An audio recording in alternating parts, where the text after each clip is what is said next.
17व्या शतकात भारत भूमीवर दोन मत्सद्दी योद्ध्यांमध्ये एक युद्ध पाहायला भेटलं।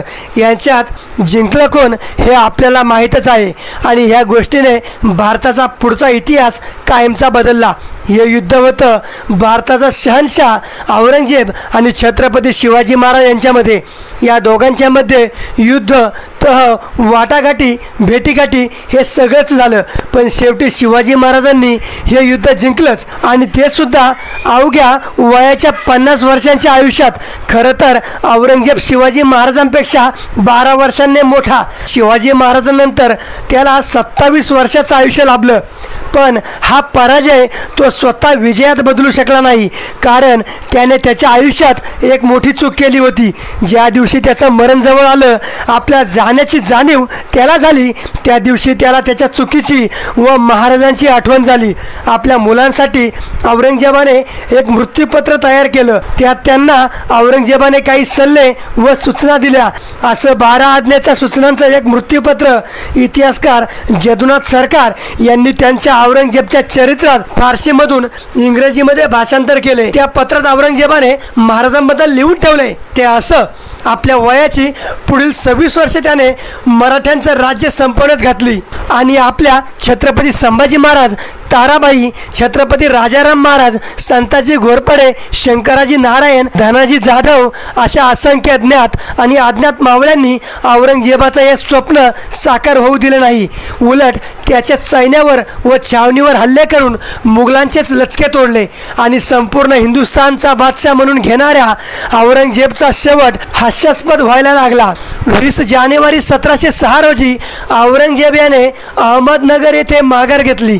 आता आपलं मरण जवळ आलंय हे त्याला समजलं। 20 फेब्रुवारी 1707 रोजी औरंगजेबाचा महाराष्ट्राच्या मातीतच मृत्यू झाला। मरणाच्या आधीचे औरंगजेबाचे शेवटचे शब्द होते: आजमा फसाद बक, म्हणजे माझ्या मरणानंतर अंधाधुंदी माजेल याची जाणीव औरंगजेबाला झाली होती। म्हणून त्याने आपल्या मुलांसाठी लिहिलेल्या आपल्या मृत्यूपत्रात असं लिहून ठेवलं की अंधाधुंदी टाळायची असेल तर मी सांगितल्याप्रमाणे मुघल साम्राज्याचं विभाजन करा, म्हणजे सैन्यात लढाया होणार नाही व कत्तल टळतील। हमीदुद्दीन खान बहादूर याने लिहिलेल्या अहकामे आलमगिरी या ग्रंथात औरंगजेबाचे हे मृत्यूपत्र लिहिले आहे।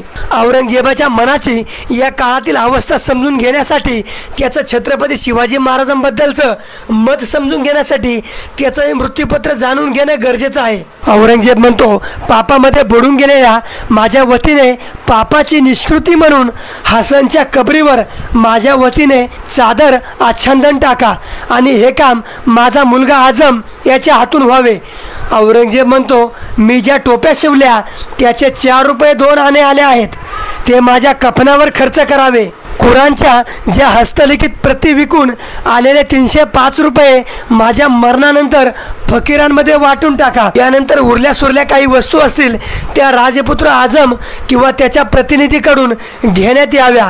त्यानंतर औरंगजेब म्हणतो, सन्मार्ग सोडून भटकणाऱ्या प्राण्याला बोडक्या डोक्याने पुरण्यात यावे, कारण अत्यंत पापी माणसाला बोडक्या डोक्याने अल्लाह समोर नेल्यास परमेश्वर त्याला क्षमा करतो। अशा प्रकारे औरंगजेब आपल्या पापांची कबुली आपल्या मृत्यूपत्रात देतोय। त्यानंतर औरंगजेब सांगतो, शेवपेटीतील माझ्या कफनावर गाजी म्हणून न्यात असणारा जाडा पांढरा कपडा टाकावा, त्यावर छत्र धरू नये, प्रेतयात्रा वाजत गाजत काढू नये। माझ्या नंतर येणाऱ्या माझ्या वारसाने दक्षिणेतील सेवकांना सदृदय अंतकरणाने वागवावे व त्यांना उदार अंतकरणाने क्षमा करण्यात यावी। मुत्सद्दी या नात्याने पर्शियन या लोकांची योग्यता अतिशय थोर आहे। ते लढाऊ लोक आहेत, त्यांची मनधरणी करून त्यांच्याबरोबर काम करणे भाग आहे। त्याचबरोबर तुरानी लोक सुरुवातीपासून सैनिक आहेत, लढाईत ते हुशार आहेत। हिंदुस्थानच्या लोकांच्या प्रमाणे तुरानी लोक मूर्ख नाहीत, त्यामुळे तुरानी लोकांना शक्य तेवढ्या सवलती देण्यात याव्यात। बारहाचे सय्यद लोक कुराणात सांगितल्याप्रमाणे आशीर्वाद देण्यास योग्य आहेत। पण तुम्ही त्यांना सत्तेत भागीदार करून घेतल्यास ते राजपद हस्तगत केल्याशिवाय राहणार नाही. त्यांच्यापासून सावध राहावे. औरंगजेब म्हणतो राजाने सतत फिरते राहिले पाहिजे. त्याने कोणत्याही एका ठिकाणी स्थिर राहू नये, कारण त्यामुळे त्याला आराम मिळेल पण त्याच्यावर हजारो संकटे येऊन कोसळतील.